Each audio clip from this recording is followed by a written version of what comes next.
sua graça e o seu favor.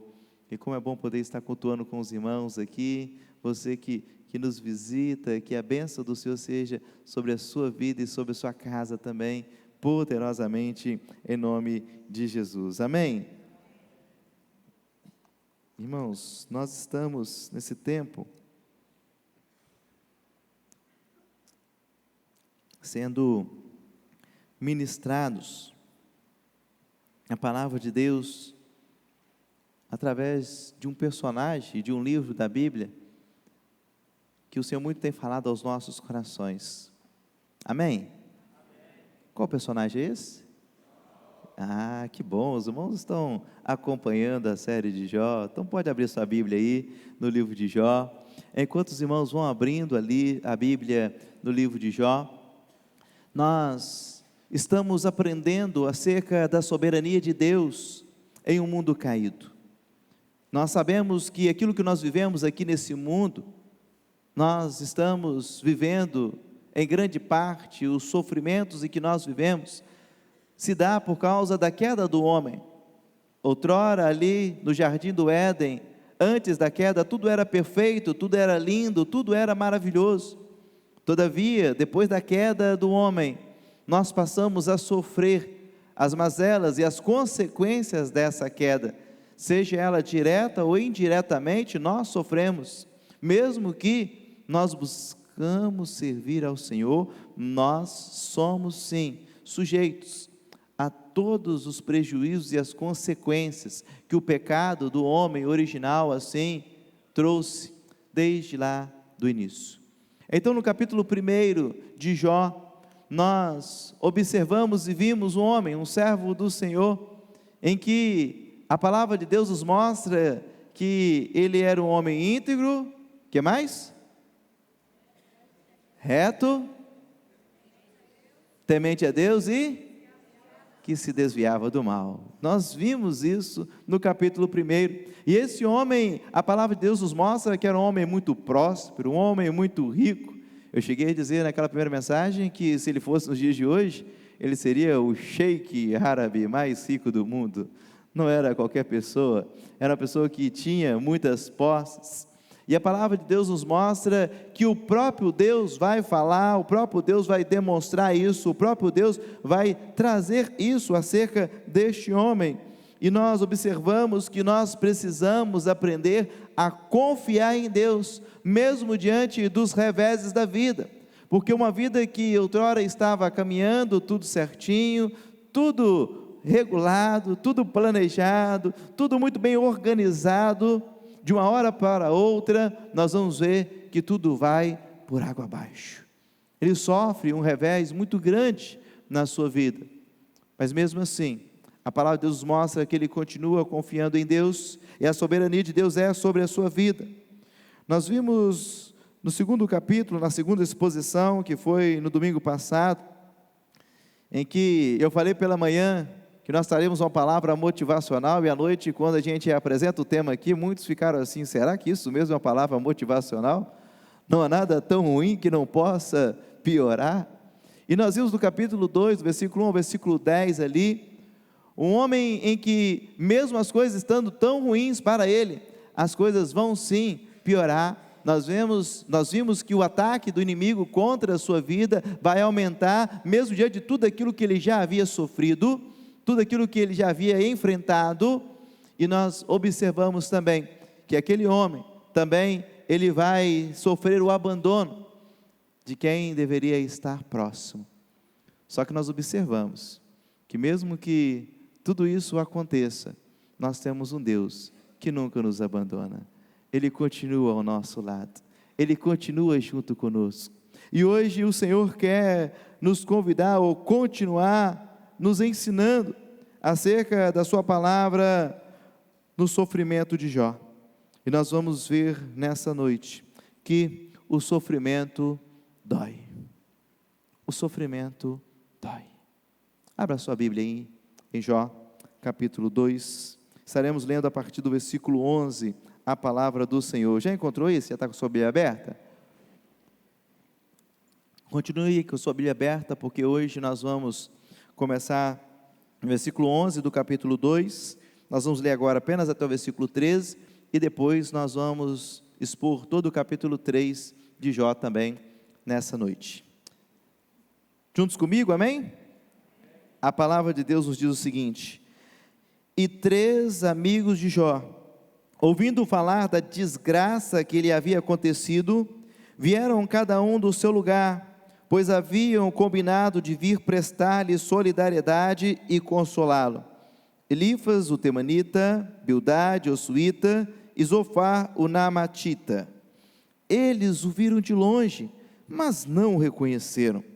Então choraram bem alto, e cada um rasgou o seu manto e jogou terra sobre a cabeça, e ficaram sentados com ele no chão 7 dias e 7 noites, e nenhum deles lhe dizia nada, pois viram que sua dor era muito grande.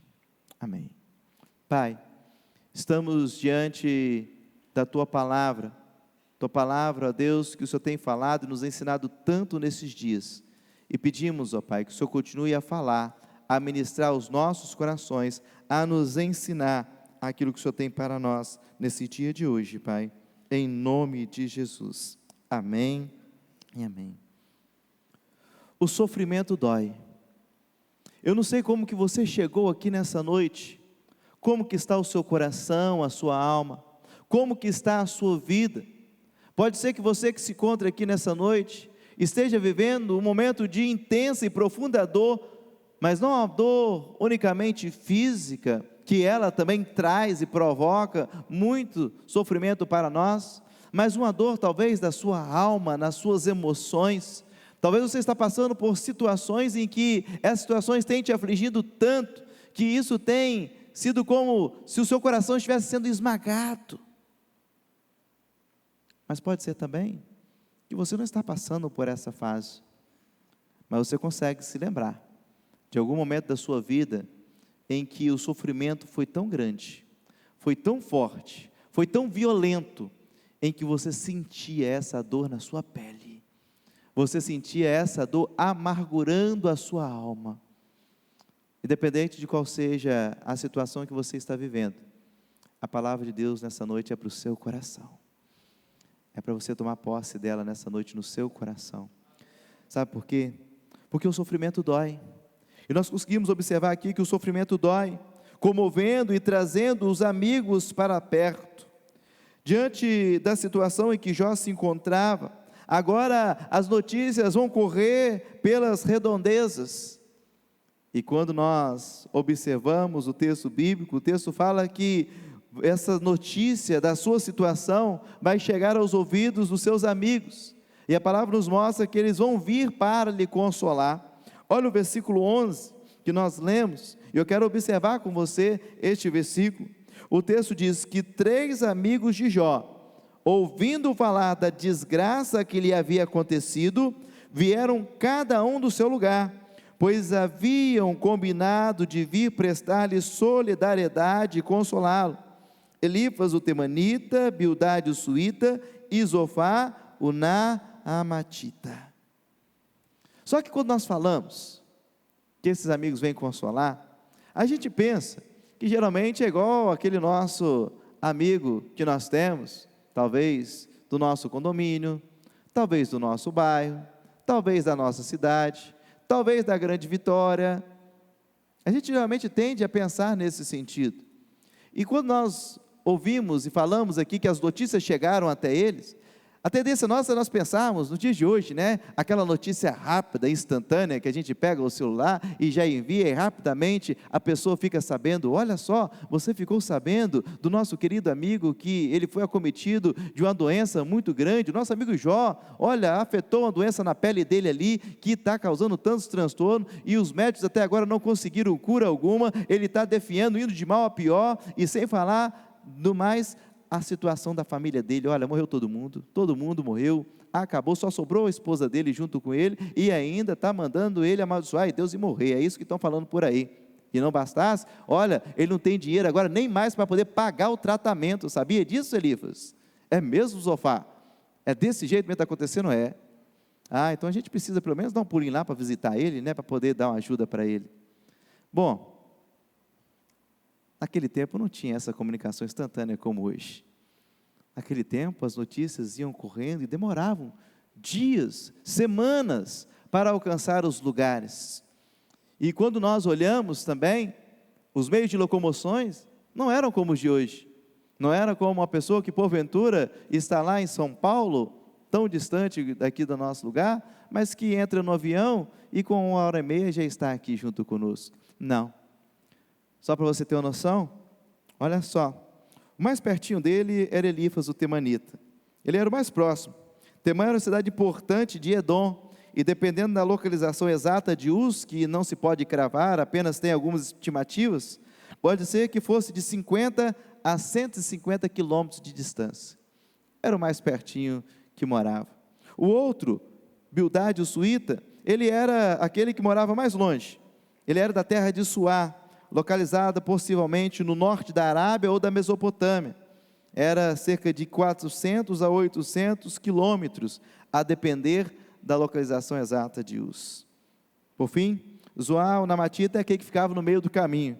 A localização dessa cidade, Zofar, era de Naamá, e a localização da cidade é incerta, mas os estudiosos têm duas teorias para a sua localização: ou era próxima da fronteira de Judá, ou ao sul de Canaã, o que indicaria uma distância moderada de 100 a 300 quilômetros.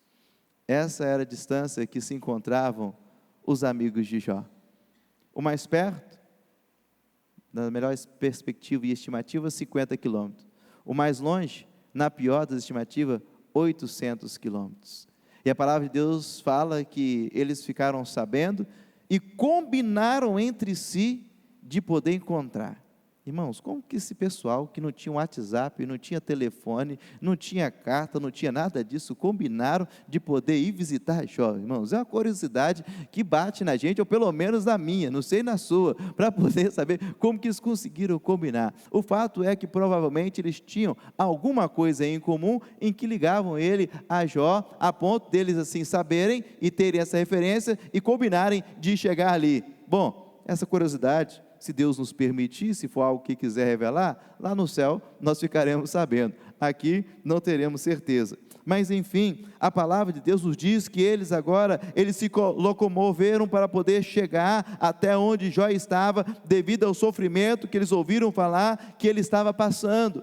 Eles eram amigos, eles sentiram ali o sofrimento do seu amigo, e o sofrimento de Jó levou eles a se locomoverem. O versículo 12 nos diz que ao chegar, eles não reconhecem Jó. Eles não reconhecem Jó. Tamanha era a desfiguração que Jó se encontrava. Olha só o versículo 12: eles os viram de longe, mas não o reconheceram. Você já passou por uma situação como essa? Você tem muito tempo que não vê o seu amigo, ou até mesmo você fica sabendo que ele está enfermo, está no hospital, você vai lá visitar, e você chega e pergunta assim: como que foi lá, tal? Você fala assim: olha, eu fui lá ver ele, mas olha só, quase que eu nem reconheci de tão magro que ele estava. Olha, estava totalmente diferente. Ou quando a gente encontra-se nos piores casos, né, que tem muito tempo que a gente não vê, e a gente só vai visitar naquele momento que todo mundo se reúne do lado de um caixão, a gente olha e fala assim: olha, nem parecia aquela pessoa que nós conhecemos, nem parecia o meu amigo. É mais ou menos isso que acontece aqui. Eles chegam ali, não reconhecem Jó, eles olham de longe e não reconhecem que era ele, mas o texto fala que depois eles reconhecem, não sabemos como, de que maneira, mas eles reconhecem, e a palavra fala que eles choraram bem alto, e cada um rasgou o seu manto, jogando terra sobre a sua cabeça. Quando eles deram conta de que era Jó, eles choraram e lamentaram junto com ele. O versículo 13 nos mostra que eles ficaram se portando como se estivessem de luto. O texto nos mostra que eles ficaram 7 dias e 7 noites sentados ali, não dizendo nada, apenas lamentando com ele. Por que eu digo que como se fosse de luto? Porque essa era uma prática de luto na época dos patriarcas. Em Gênesis capítulo 50, versículo 10, nos mostra essa prática. Quando a palavra de Deus nos diz: quando chegaram à eira de Atade, além do Jordão, fizeram ali um grande alto pranto, E assim por 7 dias, José fez um grande pranto por seu pai. Eles estavam lamentando aqui, chorando a morte do pai de José. Era o costume na época dos patriarcas, chorar, fazer esse momento de choro, de lamento. Irmãos, quantos aqui têm amigos? Quantos aqui têm amigos? É dessa maneira que amigos agem. É dessa forma que amigos agem. Amigos saem de onde estiverem para consolar os seus amigos que estão passando pela dor provocada pelo sofrimento. Ou pelo menos é assim que os verdadeiros amigos deveriam agir, deveriam fazer. Em muitos momentos você não precisa dizer nada. E até é melhor não dizer nada. Porque às vezes, algumas bocas que se abrem em momentos de sofrimento, é melhor ficar fechado. Fica só pertinho, fica só quietinho do lado. Apenas demonstra. Nós vamos ver depois, logo mais, em outro momento, não no dia de hoje, que enquanto eles ficaram com a boquinha fechada, estava tudo bem. O problema foi quando eles começaram a falar. Fecha parênteses aqui, não quero dar spoiler daquilo que nós vamos continuar a ouvir lá na frente. Mas bem, olha, é assim que amigos agem. Em muitos momentos você não precisa dizer nada, apenas sentar do lado e junto com o seu amigo, demonstrar solidariedade para com o seu sofrimento, demonstrando-lhe, olha, eu estou aqui, eu estou junto de você, conte comigo, a sua dor nos locomoveu para estarmos aqui. Era isso que eles estavam demonstrando ali. Em muitos momentos o que nós precisamos não é nem ouvir nada, é ouvir, é sentir que alguém está próximo de nós ali, é sentir que o nosso amigo está do lado, que ele também está sentindo e se compadecendo de nós.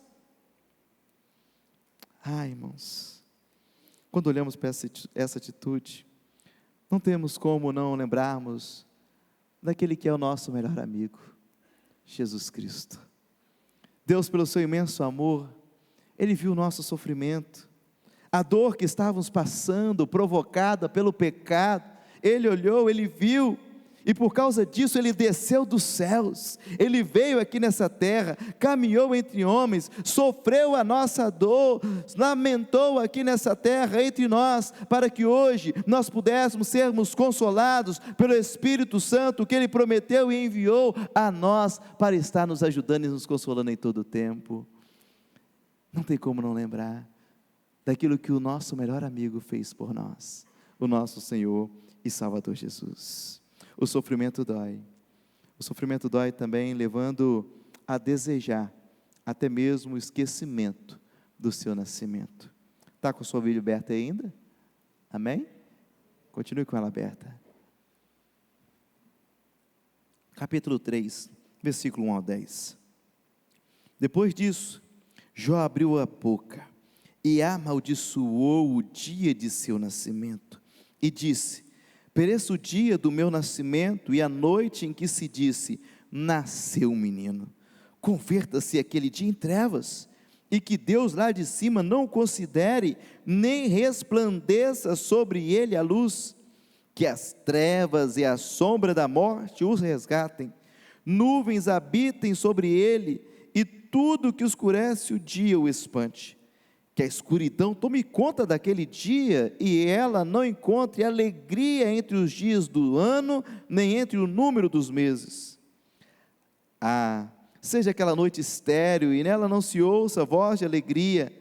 Amaldiçoe naqueles que amaldiçoam os dias, e são capazes de provocar o Leviatã. Que as estrelas da alva escureçam, e ela espera em vão a luz, e não vejo o amanhecer. Pois não fechou o ventre de minha mãe, nem escondeu dos meus olhos a aflição. Amém? O sofrimento dói, levando-o a desejar o esquecimento do seu nascimento. Agora nós vamos ver que Jó vai interromper o silêncio. Aquele silêncio semanal vai ser interrompido agora com essa palavra, com esse lamento de Jó. Vemos aqui um discurso, nesse capítulo 3, totalmente carregado de emoções. Nós vamos observar agora Jó abrindo o seu coração, derramando a sua alma, expressando o mais profundo dos seus sentimentos. Nós vamos ver aqui um homem que demonstra até mesmo estar de certa forma deprimido com a situação em que ele se encontrava. O versículo 1 ao versículo 3 vai dizer para nós que Jó abre a sua boca e amaldiçoa o dia do seu nascimento. O versículo 3 ele diz: pereça o dia do meu nascimento.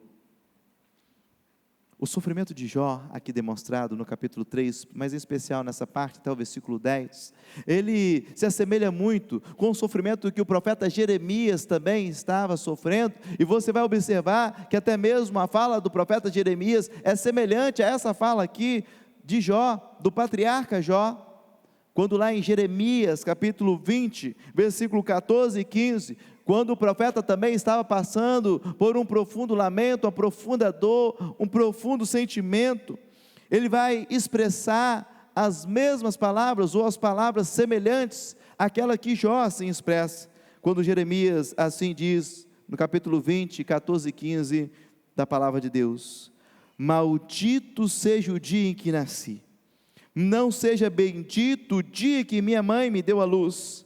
Maldito seja o homem que deu a notícia a meu pai, dizendo: nasceu-te um filho, alegrando muito com isso.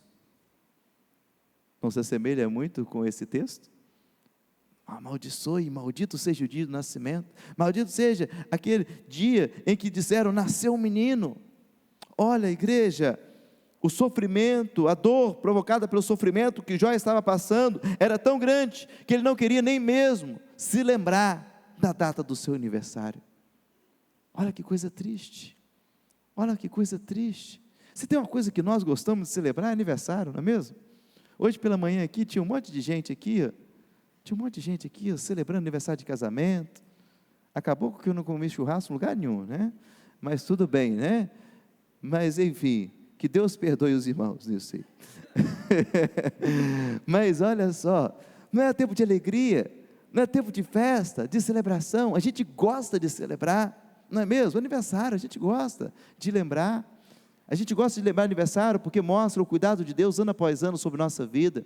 Algumas pessoas também comemoram aniversário de casamento, lembrando daquele momento alegre, de festa. Dia de aniversário é dia de festa, dia de celebração. A data do seu nascimento é uma data de muita alegria, de muito regozijo, de muita festa. É por isso que é celebrado com festa.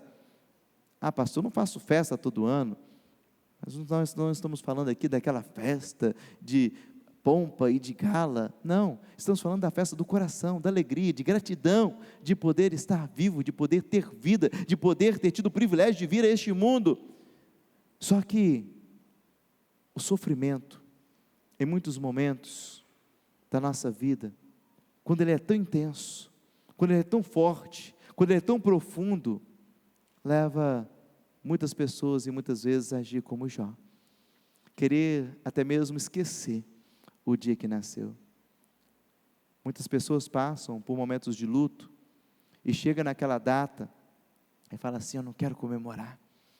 Talvez é porque um ente querido morreu naquela data, um filho talvez teve a sua mãe que morreu exatamente naquele dia, ou um cônjuge que morreu próximo ao seu aniversário, ou algumas datas que são importantes e marcantes para nós. Nós não queremos lembrar, porque aquilo ali vai trazer dor, vai trazer ainda mais sofrimento. E nós observamos aqui que Jó não quer lembrar da data do seu aniversário, do dia do seu nascimento, porque o sofrimento faz isso. Algo que precisamos entender aqui, irmãos, e deixar muito claro, que por mais que Jó estava sofrendo, por mais que Jó estava passando por isso, por mais que a sua dor era tão grande, nós precisamos lembrar e entender que Jó não amaldiçoou a Deus, apesar de questionar a sua sabedoria em lhe ter dado vida. Mas outra coisa interessante é que por mais que ele estava mal aqui, desejando esquecer o dia do seu nascimento, ele não pensa em nenhum momento em tirar a sua vida. Sabe por quê? Um problema não irá resolver o outro, só irá somatizar os problemas. Ele lamenta sim, ele questiona sim, mas em nenhum momento ele pensa em tirar a sua vida. Lembre-se, por pior que seja a dor que esteja sofrendo, não faça loucuras, Não culpe a Deus, coloque-se no seu lugar, deixe ser tratado e trabalhado por Deus. Afinal, por pior que seja o sofrimento, lembre e entenda que o Senhor, Ele sabe exatamente o que está acontecendo e Ele sabe exatamente o que está fazendo. Creia nisso, creia nisso. O sofrimento dói, levando também a desejar a própria morte. Versículo 11 ao versículo 19, nós vamos observar isso. A palavra de Deus diz: porque não morri ao nascer, porque não expirei ao sair do ventre, porque os joelhos me receberam, porque os seios me amamentaram, pois agora eu estaria deitado quieto, teria dormido, estaria descansando em paz, com os reis e conselheiros da terra que retificavam ruínas para si, ou com os príncipes donos de ouro, que enchiam seus palácios com prata, ou como aborto oculto, eu não teria existido, como as crianças que nunca viram a luz. Ali os ímpios já não perturbam, ali repousam os cansados, ali os presos descansam juntos, e não ouvem a voz do opressor. O pobre e o rico estão ali, e o servo está livre de seu Senhor. Agora a fala de Jó continua. Uma fala, como eu disse, de profundo lamento, tristeza, demonstrando até mesmo um ar de deprimido, como ele se encontrava diante da sua situação. Só que a sua fala ela é muito séria. A fala de Jó aqui ela é muito delicada, e ela não pode jamais ser confundida por nós. Algo que quero que você compreenda aqui nessa noite, é que apesar da dor provocada, intensa, que Jó estava sofrendo, ele sim, por alguns momentos, desejou até mesmo a morte. Mas como eu disse, jamais passou por sua cabeça tirar a própria vida. Uma coisa é totalmente diferente da outra. O tirar a vida é querer assumir a posição de Deus, e isso é uma afronta à sua autoridade divina. Afinal, 1 Samuel capítulo 2, versículo 6, nos diz que o Senhor é quem tira vida e a dá, faz descer a sepultura e faz ressurgir dali. A vida ela está unicamente nas mãos do nosso Deus. E Jó reconhece isso, mesmo em meio à situação caótica em que estava vivendo. Porém, sim, ele lamenta muito. O versículo 11 ele vai lamentar, dizendo: por que eu não fui um natimorto? Por que eu não morri logo quando nasci? O versículo 12, ele vai reclamar por ter sido amamentado, ter sido pego no colo. Por que cuidou de mim? Por que fez isso? Por que me permitiu chegar até essa fase da vida? E por fim, versículo 13, 16, 17, 19, nós vamos ver que ele sim deseja a morte, porque lá não existe esse sofrimento em que ele estava assim passando, ele estava assim sofrendo. Ali todos se igualam. O versículo 19 fala que o pobre e o rico ali não tem diferença alguma, todo mundo se equipara de igual forma diante da morte. Pode ser que você que esteja aqui nessa noite me ouvindo esteja com esse mesmo sentimento de Jó, sofrendo tanto e sofrendo tanta dor, que imagina que morrer é melhor do que viver. O próprio Jó vai declarar isso mais à frente, lá no capítulo 7, versículo 15, ele vai dizer: prefiro ser estrangulado e sofrer a morte a este meu sofrimento. Será que você consegue se lembrar de algum outro personagem que também, assim como Jó, desejou a morte? Pediu a morte? Bom, já estudamos aqui acerca de um camarada que também assim o falou. Jonas capítulo 4, versículo 3. Um outro personagem que nós já estudamos aqui na palavra de Deus, diz assim: ó Senhor, agora tira minha vida, pois para mim morrer é melhor que viver. Fato é que existem situações na nossa vida que podem nos levar a desejar a morte, de tão complicadas que podem ser e são. Todavia, quero dizer para você nessa noite, mesmo que isso venha a acontecer, precisamos continuar firmes, confiantes na vontade santa e soberana do nosso Deus, na certeza de que Ele continua detendo todo o poder no céu e na terra. Continue firme. Eu não sei como está o seu sofrimento, eu não sei como está o seu coração. Você que nos acompanha pela internet, olha, continue firme. A dor pode estar sendo intensa, pode até mesmo estar levando você a pensar, ter esses mesmos pensamentos que já teve, mas continue firme, continue firme, porque o sofrimento dói, trazendo uma profunda inquietação. Versículo 20 ao 26, para fecharmos. Porque se concede luz ao aflito, e vida aos amargurados de alma, que desejam a morte sem que ela venha, e cavam à sua procura mais do que em busca de tesouros escondidos, que muitos se alegram e exultam quando encontram a sepultura? Sim, porque se concede luz ao homem cujo caminho está encoberto, e a quem Deus cercou de todos os lados? Pois em lugar de alimento, me vêm suspiros, e os meus gemidos se derramam como água, porque sobreveio aquilo que eu temia, e me aconteceu o que eu receava. Não tenho tranquilidade, nem sossego, nem descanso, somente perturbação. O sofrimento dói, trazendo profunda inquietação. E eu sei que você que está passando, ou já passou por um momento de intenso sofrimento, de tamanha dor, é exatamente esse sentimento que passa, uma inquietação profunda, porque quando nós estamos sofrendo e a dor muito grande por causa do sofrimento, começa a se levantar muitas dúvidas, muitos questionamentos, a gente começa a perguntar, porque aparecem muitas incertezas acerca daquilo que virá adiante. Gemidos, perturbação, inquietude fazem parte desse momento, assim como fizeram parte da vida de Jó. Ele agora está questionando Deus acerca da sua aflição. No versículo 20 a gente vê isso. O versículo 23 ele insiste no seu questionamento. No versículo 26 ele demonstra a agonia que estava passando. É exatamente isso que o sofrimento provoca. A pressão é tão grande que não conseguimos processar corretamente os dados, todas as informações. Sentimos-nos impotentes. E como é complexo o momento em que nós nos sentimos impotentes diante das situações da vida. Essa semana, após chegar do retiro dos pastores, tanto na quinta-feira quanto na sexta-feira, o pastor foi prestar assistência pastoral a uma família da igreja que tem sofrido muito, que tem passado por um momento de grande dor, por causa de um sofrimento na área da saúde.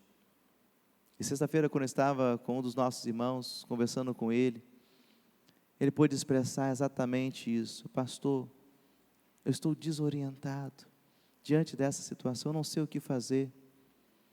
E Deus me lembrou dessa palavra, lembrou desse personagem, e foi o personagem que Deus me utilizou para poder ministrar a vida daquele nosso irmão, diante da sua esposa, em que se encontra agora em cuidados paliativos. E realmente, irmãos, quando nós nos encontramos numa situação como essa, quando ela bate a nossa porta, quando ela atinge a nossa casa, porque é muito interessante, você vem aqui, senta aqui, e ouviu uma mensagem como essa, aí você vai falar assim: mas eu já ouvi isso em outros lugares, eu já vi o pastor falando isso em outros momentos. Mas a questão é quando você está fora desse círculo. Agora, quando chega e acontece junto com você, na sua casa, com a sua pessoa, ou próximo a você, é que você vai dar mais atenção àquilo que o Senhor está ministrando acerca dessa questão. Jó estava passando aqui por esse sentimento, por essa situação triste, profunda inquietação. As inquietações fazem parte do sofrimento, porém o Senhor deixou para nós o seu Espírito Santo, que é capaz de exceder todo entendimento, e por isso Ele nos ajuda e nos socorre em todo e qualquer sofrimento que nós possamos passar. Amém, igreja? O sofrimento dói, mas nós temos aquele que consola o nosso sofrimento. Nós temos aquele que está conosco, nós temos aquele que nos ajuda. O sofrimento dói, e o Senhor quer nos levar a entender isso nessa noite. O Senhor quer te levar a entender isso nessa noite. O sofrimento está aí, e você talvez está sentindo dor, mas saiba que o sofrimento dói para comover e trazer os amigos para perto. O sofrimento dói, levando a desejar o esquecimento, até mesmo do seu nascimento. O sofrimento dói, levando a desejar a morte. O sofrimento dói, trazendo uma profunda, intensa inquietação. E a solução que Jó encontrou para o seu sofrimento foi desejar a morte. Feche seus olhos, baixe sua cabeça. Conforme diz, antes de orar, quero que você pense um pouquinho nessas últimas palavras do pastor aqui, com os olhos fechados e colocando diante do Senhor. A solução que Jó encontrou para o seu sofrimento foi desejar a morte, apesar de não passar por sua cabeça tirar a própria vida. E sabe que Jó não estava de tudo tão errado? Sabe que ele não estava de tudo tão errado? Sabe por quê? Este deveria ser o desejo de todos nós que somos servos do Senhor. Porque a morte não deveria ser um sentimento ruim de tristeza para aqueles que creem em Jesus como seu Senhor e Salvador, mas sim de término do sofrimento terreno e passageiro que nós sofremos, provocado pelo pecado ali no Jardim do Éden. Paulo, escrevendo aos Filipenses, capítulo 1, versículo 21 ao 23, vai nos dizer: pois para mim o viver é Cristo e o morrer é lucro, mas se o viver no corpo resulta para mim em fruto do meu trabalho, não sei o que escolher. Sinto-me, porém, pressionado de ambos os lados, tendo desejo de partir e estar com Cristo, pois isso é muito melhor. Aleluia, glória a Deus. De acordo com a palavra de Deus, igreja, você que me ouve nessa noite, a Bíblia nos afirma que é muito melhor partir e estar com Cristo. A morte para aqueles que creem em Jesus, daqueles que são servos íntegros, fiéis, tementes a Deus e que se desviam do mal, não é motivo de tristeza para nós, mas sim livramento do sofrimento terreno, livramento das consequências do pecado que insiste em nos perturbar, em nos oportunar. Só que só existe duas formas disso acontecer, de nós encontrarmos, estarmos com Cristo, seja pelo arrebatamento da igreja, ou seja, pela morte física, que todos passaremos por ela. Todavia, quando isso acontece, todo o sofrimento que um dia o pecado trouxe a esse mundo deixará de existir, pois passaremos a morar em um local onde não haverá dor, sofrimento, pranto, pois, como temos dito aqui, tudo isso será coisas do passado. Lembre-se, o sofrimento pode produzir dor, mas a dor também produz vida.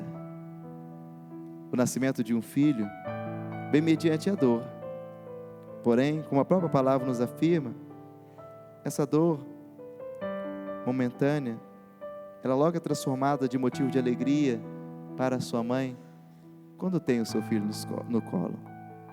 Isso precisa nos levar a refletir, porque para que nós pudéssemos nascer de novo, alguém teve que sofrer, sentir dores em nosso lugar. Para que nós pudéssemos assim ter uma nova vida, foi necessário com que alguém sofresse, tivesse o seu corpo esmagado, moído, pendurado no madeiro, o seu sangue foi derramado, e esse alguém foi Jesus, o autor e consumador de nossa fé.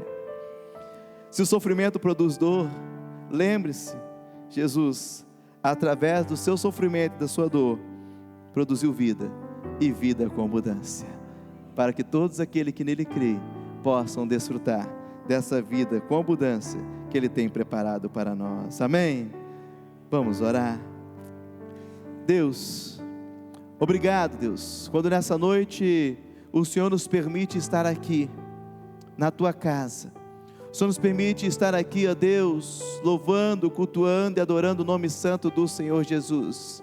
O Senhor nos permite, ó Deus, estar aqui, ó Deus, olhando para dentro de nós e visualizando todo o sofrimento que tem provocado tanta dor em nosso coração, e nos faz lembrar, ó Deus, que um dia o Teu Filho amado Jesus Cristo esteve aqui neste mundo, e ó Deus, sofreu muito mais do que o nosso sofrimento, padeceu muito mais daquilo que temos padecido, e ó Deus, morreu em nosso lugar, para que através do seu sofrimento e da sua dor, nós pudéssemos ter vida, e vida com abundância. Portanto, ó Deus, eu peço ao Senhor que o Espírito Santo venha estar ministrando em cada coração nessa noite que está sofrendo, cada coração nessa noite que está, ó Deus, com o coração, ó Deus, pesado, triste, que possa, Deus, assim se alegrar através de Cristo Jesus. entendido que todo o sofrimento de Cristo Jesus não foi em vão, foi para que nós pudéssemos desfrutar da plenitude da vida ao nascer de novo, para a glória do Teu nome, Pai, porque todo o sofrimento, ele vai produzir vida naquele que crê em Ti, o nosso Senhor e o nosso Salvador, em nome de Jesus, amém e amém.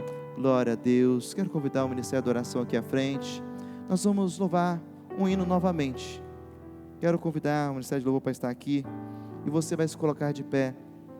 O último louvor que nós adoramos antes da mensagem que nós ouvimos, fala que o nome de Jesus, ele produz cura, produz vida, produz alívio para a nossa alma. Eu quero convidar você que deseja desfrutar dessa cura, desse alívio, da sua dor e do seu sofrimento, que possa se colocar de pé neste momento, e assim, com o profundo do seu ser, da sua alma, juntos, louvarmos ao Senhor, e declararmos o nome de Jesus, porque por melhores que sejam os profissionais que nós temos, por melhores que sejam os nossos psicólogos, os nossos psiquiatras, neurologistas, os nossos médicos, somente cura verdadeira, real, plena e completa, somente no sangue de Jesus. Adore Ele neste momento, declare o nome de Jesus.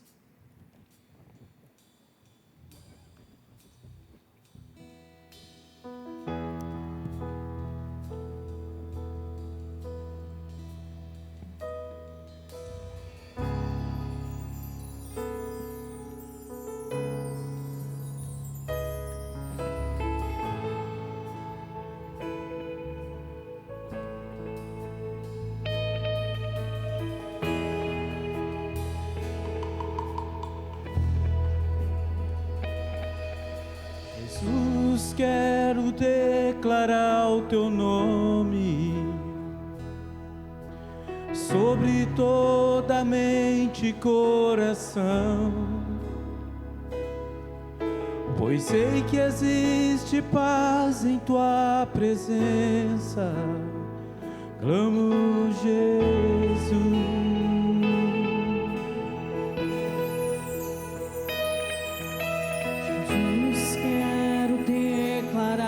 Teu nome,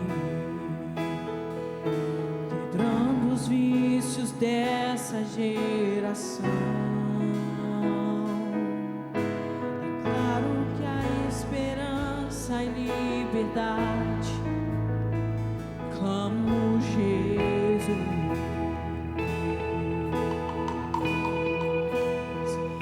Teu nome é cura, é poder.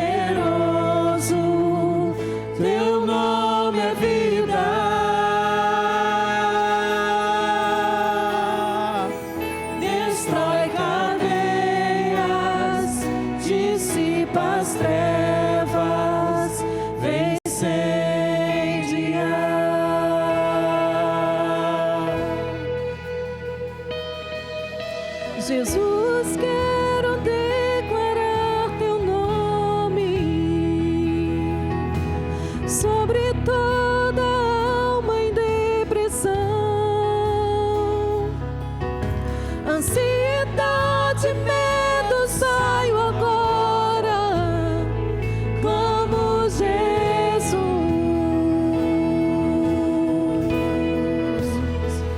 Teu nome é cura, é poderoso, Teu nome é vida.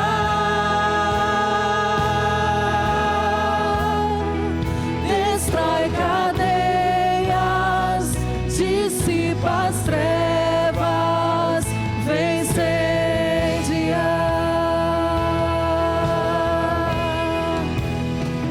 Teu nome é cura, é poderoso, Teu nome é vida. Destrói cadeias, dissipa as trevas,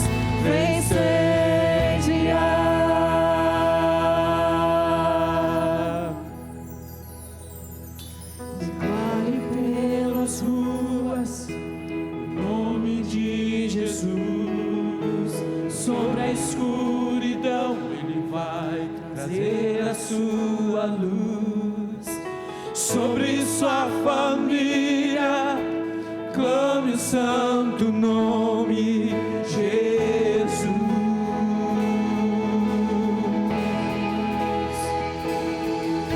Declare pelas ruas o nome de Jesus. Sobre a escuridão Ele vai trazer a sua luz. Sobre sua família, clame o santo nome Jesus. Teu nome é cura, é poderoso. Teu nome é vida. Destrói cadeias, dissipa as trevas, vence incendiar. Teu nome é cura, é poderoso. Teu nome é vida. Destrói cadeias, dissipa as trevas, vence incendiar.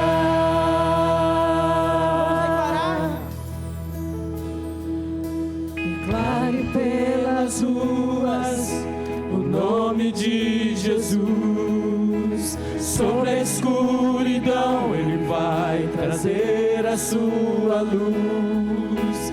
Sobre sua família, clame o santo nome Jesus.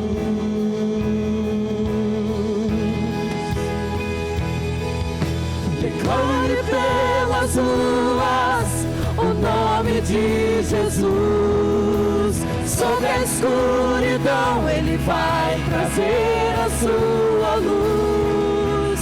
Sobre sua família, clame o santo nome Jesus.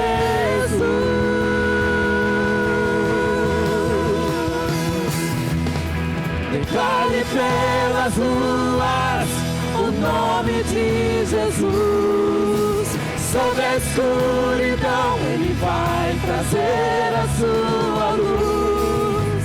Sobre sua família, clame o santo nome Jesus.